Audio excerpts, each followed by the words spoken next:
யார் அந்த delivery man?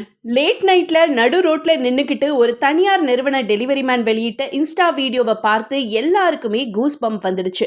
அவர் பேசும்போது ஒரு கஸ்டமர் இந்த அன்டைம்ல 3 எலி மருந்து ஆர்டர் பண்ணியிருக்காங்க. அதுவும் அழுதுகிட்டே கேட்டதும் எனக்கு ஏதோ பிரச்சனையால தான் ஆர்டர் போட்டாங்கன்னு தோணுச்சு. கஸ்டமர் டெலிவரி பிளேஸுக்கு வந்ததும் அவங்க கிட்ட ப்ராடக்ட் மிஸ் பண்ணிட்டேன்னு சொன்னதுக்கு அவங்க பரவாயில்லன்னு சொன்னாங்க. உடனே நான் அவங்க கிட்ட போய் நீங்கள் ஏதோ தப்பான முடிவெடுத்து தான் ஆர்டர் போட்டிங்களான்னு கேட்டதுக்கு அவங்க அதெல்லாம் இல்லை ப்ரோ அப்படின்னு சொன்னாங்க.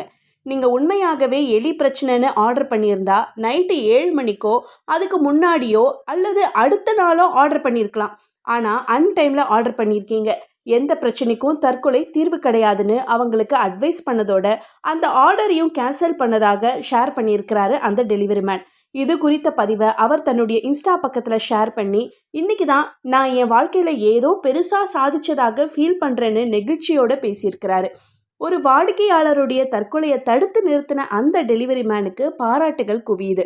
இது விளம்பரத்துக்காக போடப்பட்ட வீடியோவா தெரியல, ஒரு நல்ல சமூக பொறுப்புள்ள ஒரு மனிதருடைய உண்மையான மனசா தெரியுதுன்னு கமெண்ட் பண்றாங்க மக்கள்.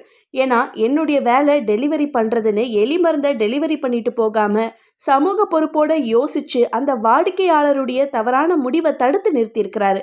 உண்மையாகவே அந்த பெயர் தெரியாத மனிதர் கிரேட் தான்.